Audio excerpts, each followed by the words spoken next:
التلفازه المغربيه كتجيني هي الحاجه الوحيده اللي كل ما كنطوروا هي كترجع للور. فتخيل بعد ما كانت كتقدم لينا التحف ديال البرامج والمسابقات اللي كنا كنتسابقوا باش نتفرجوا فيهم، ولات كتعطينا بحال التخربيق. دخل يدير استراحه في الدار دابا.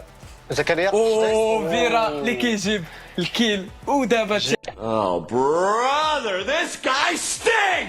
المهم انا قررت نرجع للماضي ونتفرج في دوك البرامج الواعره اللي كنت متبعهم وانا صغير. داكشي علاش انا عماد كوجي، واليوم غادي نعطيكم توب 5 ديال افضل البرامج اللي دازت في التلفازه المغربيه بالنسبه ليا.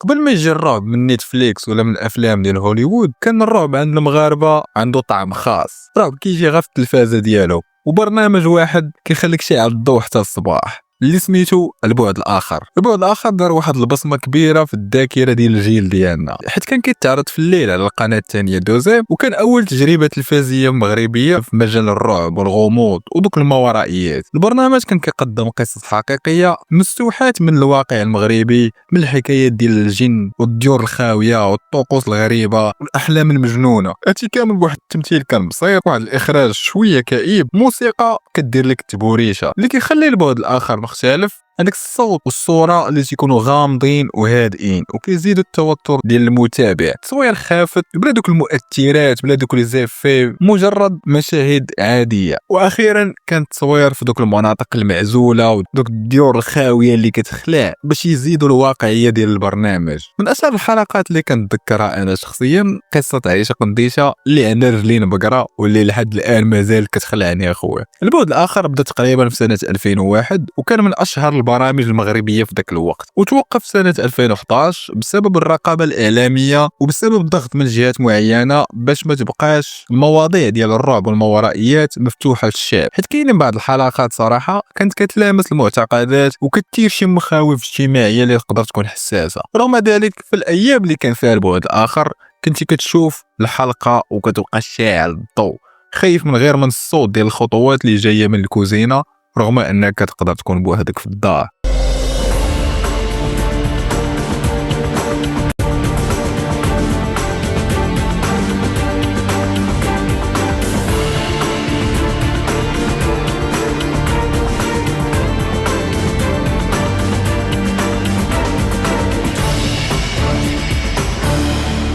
خمسة وأربعين دقيقة هو واحد من أقوى البرامج التحقيقية والوثائقية اللي عرفها الإعلام المغربي، واللي فعلا كان كيفضح ويكشف الملفات اللي ما كان حتى شي واحد كيهضر عليها من قبل. كل حلقة كتحل ملف جديد، من التشرميل، الإدمان، الزواج السري، التلاعب في الطب والتعليم، وحتى من الأمور اللي كتوقع في المستشفيات والدوائر العمومية. ولكن شنو اللي خلى 45 دقيقة مميز وسابق العصر؟ أول حاجة الجرأة في المواضيع. البرنامج كان كيهضر على قضايا ما كانت حتى قناه مغربيه كتقرب ليها ولا تدوي عليها، بحال كما قلنا الدعاره والتجاره في الاعضاء وحتى الاجهاض. وهاد الجرأه الكبيره ما كانتش غير في شي مواضيع سطحيه، بل كانت في ملفات ممنوعه اللي كتعرض اول مره للناس وبطريقه وثائقيه وسرديه محبوكه. ثاني حاجه اللي خلات البرنامج واعر هي التحقيق الميداني. ليكيب ديال 45 دقيقه كانوا كينزلوا الزنقه يكشفوا ويصوروا ويسجلوا الوثائقي ديالهم. حتى بعض الحلقات كانت فيها كاميرات خفيه وشهادات سريه، وحتى بعض المواجهات مع المسؤولين في هذه المجالات اللي تيحققوا فيها. هذا النوع من الصحافه كان نادر بزاف في ذاك الوقت، وخاصه في بلاد بحال المغرب. اللي خاصنا نعرفوا ان بزاف ديال الحلقات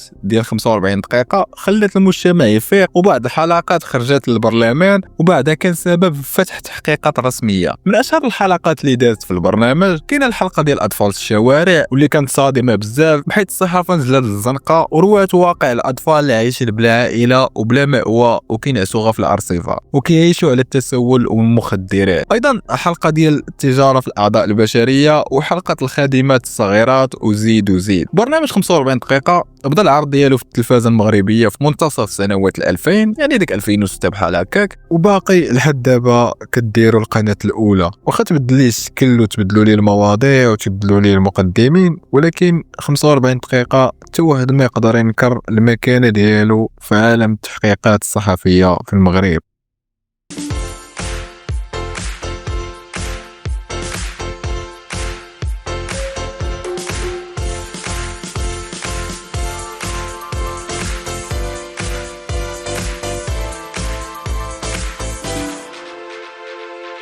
دار وديكور هو برنامج مختص في مجال الديكور الداخلي وتصميم الديور اللي كان كيتعرض على القناة الثانية، وكان من بين البرامج اللي جابوا روح جديدة لمحتوى الديكور في الفضاء المغربي، وهو اللي خلى النص المغاربه يتخيلوا راسهم مهندسين ديال الديكور. وحتى انا عندي 13 عام انا كنفهم في الاضاءه والسدادر والالوان ديال الطلامط، وكل حلقه كانت كتبدا بتقديم مشكله ولا تحدي ديال الديكور في المنزل ديال شي عائله.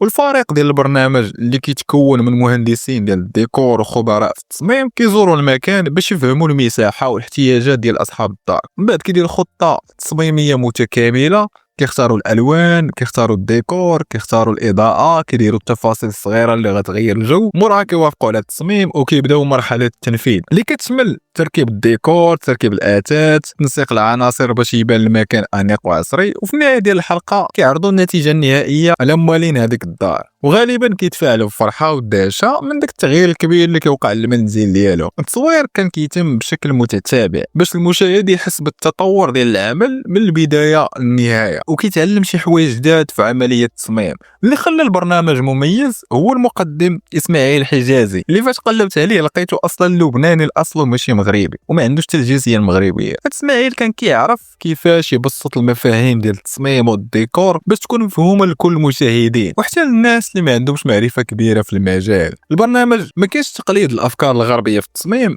كان ديما حريصين باش يبرزوا ديك اللمسه المغربيه في الالوان والنقوش والاثاث. دار ديكور تعرض بشكل منتظم على القناه الثانيه دوزام بدايه من سنه 2010 وحتى لديك المده بين 2015 2016.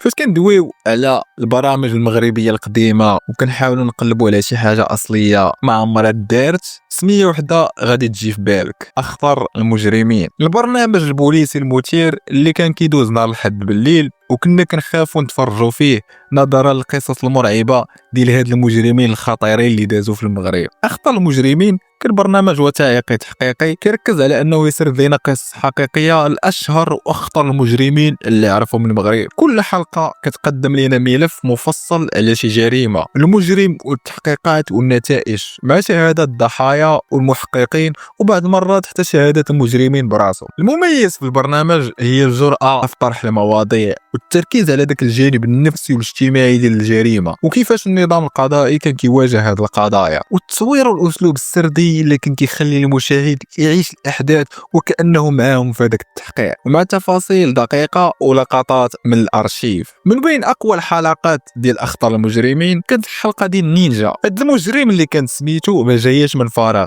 بحيث كان كيدخل الديور في الليل بلا ما يدير حتى شي صوت، وكان كيلبس تقشيره فوق راسو، وكان معروف انه خفيف وذكي بزاف وديما هارب للبوليس. هاد النينجا ما كانش غير مجرد شفار، بل كان داير الرعب للعائلات، كان كيدخل كيسرق وكيهرب بلا حتى شي واحد ما يقدر يشدو. هاد الحلقه خلات الناس يتفاعلوا معها حيت كانت مكتوبه بحال شي فيلم ديال التشويق. ولكن من اكثر الحلقات اللي ثارت الجدل هي حلقه سفاح تارودانت اللي كانت كتحكي جريمه من ابشع الجرائم في المغرب. القصه ديال هذا السفاح هزات الراي العام لانه كان كيتصيد الاطفال المتشردين، كيستغل الفقر والعزله ديالهم ثم كيعتدي عليهم وكيقتلهم بطريقه بشعه. من بعد الجدل اللي ثارتو هذه الحلقات ديال برنامج اخطر المجرمين غادي تدخل الهاكا اللي هي الهيئه العليا للاتصال السمعي البصري، حيت كان بعض الناشطين المغاربه لقوا واحد العارضه الكترونيه سنه 2014 وطالبوا ان الدوله تدخل وتوقف بث ديال برنامج اخطر المجرمين والبرنامج ديال مسرح الجريمه اللي كان في ميدي ان تي في باش ما تبداش واحد الحاله ديال التطبيع مع الجريمه.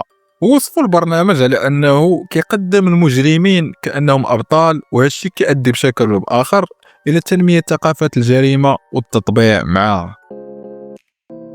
الجدير بالذكر كاينين برامج بزاف اللي نقدروا ندوي عليهم، مثلا انيغما التحدي، مسرح الجريمه، عالم فريد، ولكن الوقت ما غيكفيناش باش ندويو على هادشي كامل. وصافي هادشي اللي كاين في هذا الفيديو. كنتمنى نكون درت لكم شويه ديال النوستالجيا لهاد البرامج الزوينه اللي تفرجنا فيها وحنا صغار. اللي بغيت يتفرج فيها راه باقي الحلقات ديالها في يوتيوب. الا عجبك الفيديو ما تنساش لايك، اشتراك في القناه، ودير لي تعليق تقول لي فيه شنو هو اجمل برنامج تفرجتي فيه وانت صغير. وهادشي اللي كاين. كان معكم عماد كوجي، نتلاقاو في الفيديو الجاي.